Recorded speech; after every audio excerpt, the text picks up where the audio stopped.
Welcome to the 8th episode of this series about our American West and the Stephens-Townsend-Murphy Party.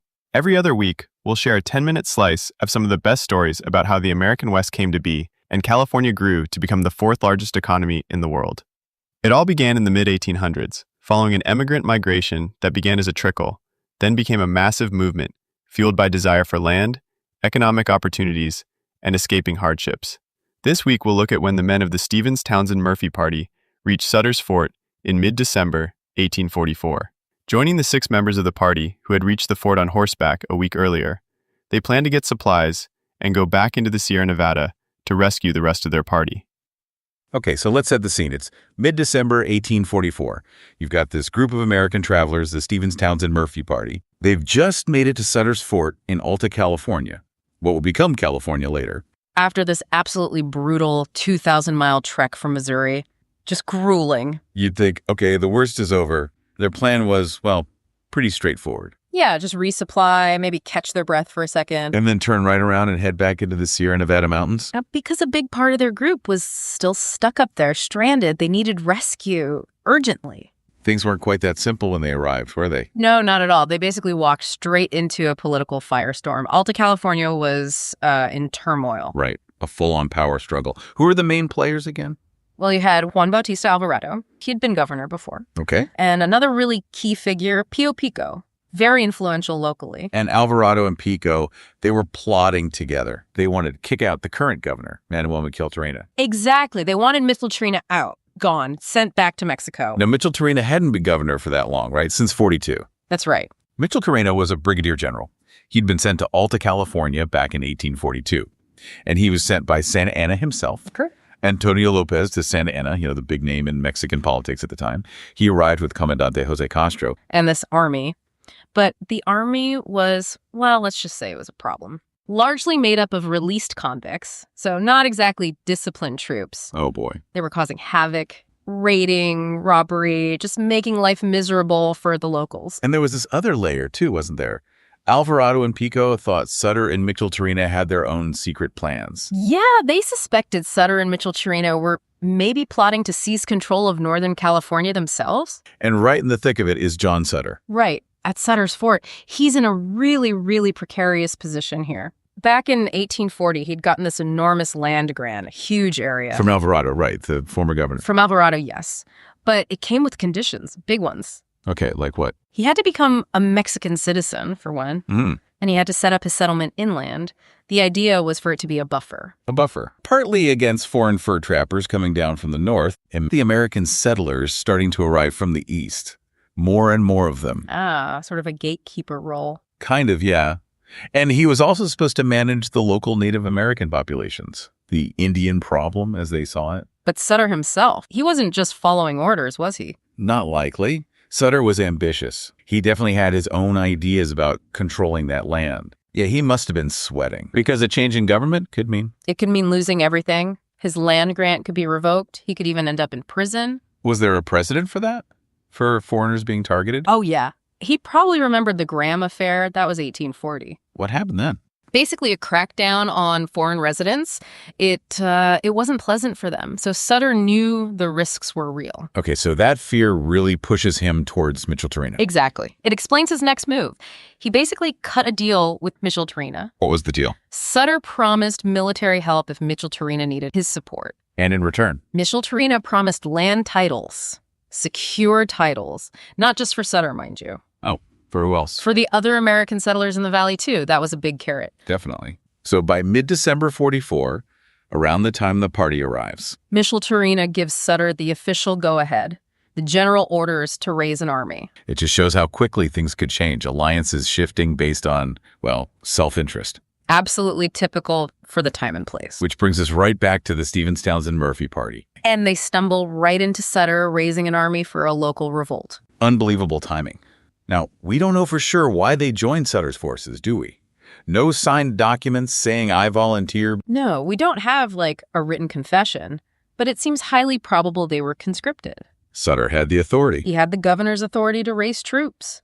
These were American men arriving in his territory under his jurisdiction, effectively. And maybe the promise of land helped. I mean, they came all this way to start a new life. That would have been a huge incentive, absolutely. Land for service. Plus, the urgency of the rescue mission. Maybe they thought helping Sutter was the quickest way to get the resources they needed. Or maybe they felt they had no choice. Could be a mix of all those things. Remember, over half their people were still stranded, winter setting in. Yeah, the situation was dire. So that's the core question for this deep dive, isn't it? How did this group, these overland travelers, end up fighting in a Californian civil conflict?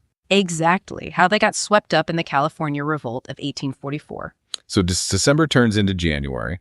Sutter gets his army together, including these Americans. And they start marching south. The revolt begins, although revolt might be too strong a word for what happened initially. Well, it was more like extended marching and camping. Sutter's group went south to meet up with Micheltorina's main force near the Salinas River. Okay, what was the plan? The initial idea was to confront Jose Castro. Yeah, who had now sided with Alvarado and Pico. Right. He was in San Jose. But by the time Sutter and Micheltorina got organized, Castro had already pulled back south. So a chase then. Pretty much. Yeah. The combined Micheltorina-Sutter force followed him down, eventually setting up camp near San Luis Obispo.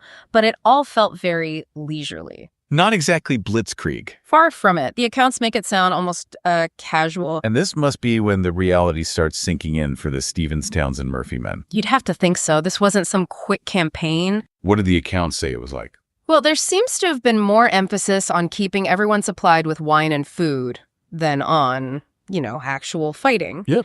And desertion was apparently rampant on both sides. People just leaving. Yeah. And apparently it wasn't even that unusual for soldiers, even officers, to switch sides, try and get their old buddies to come over with them. Wow, that's chaotic. Very. And incredibly, no real fighting happened until mid-February 1845. Think about that. Months of marching and maneuvering, but no battle. Makes you really question the commitment levels all around. It certainly does. And for the Stephens-Townsend-Murphy guys, their minds must have been increasingly elsewhere. Back in their families, stuck in the snow. Exactly. By late January, that situation was critical. Supplies running low.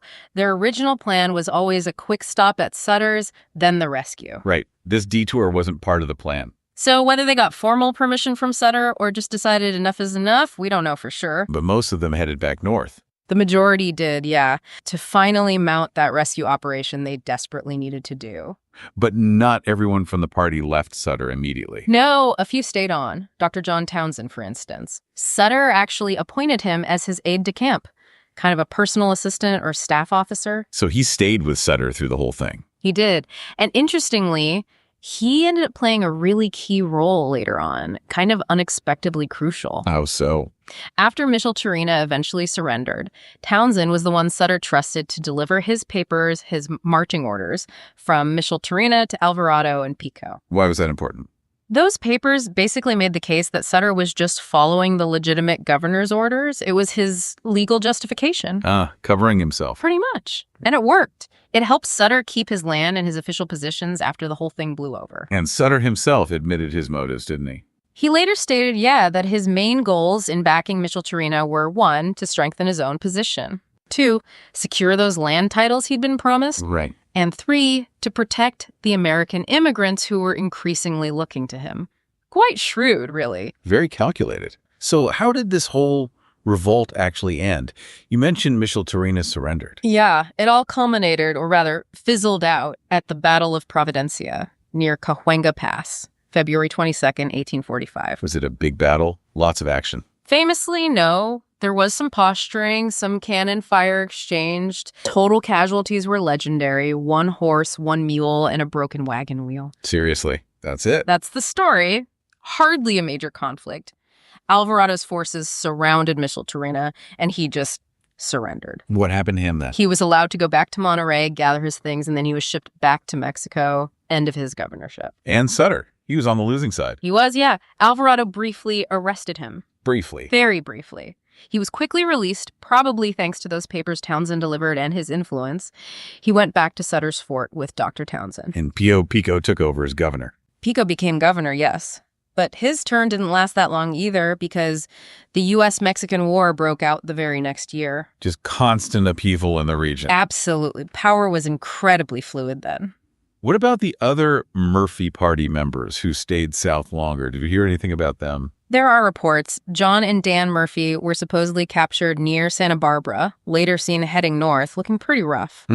And James and Bernard Murphy were apparently involved in a small skirmish down at San Buenaventura. So they saw a little action, maybe. Seems like it. But overall, for the Stephens-Townsend-Murphy Party, this whole revolt of 1844, it was just another chapter, wasn't it? Yeah, another completely wild, unexpected obstacle in their already unbelievable journey. It really underscores their resilience, their resourcefulness. They just kept facing these incredible challenges over more than a year. From crossing the plains to the Sierras to getting caught in a local revolt. Just one thing after another. So, thinking about this whole episode, this brief, kind of strange entanglement in Californian politics, it does leave you wondering, given that they experienced this local power struggle firsthand, even participated in it. Yeah. How might that experience have shaped how the Stephens-Townsend-Murphy Party members viewed this new land, Alta California?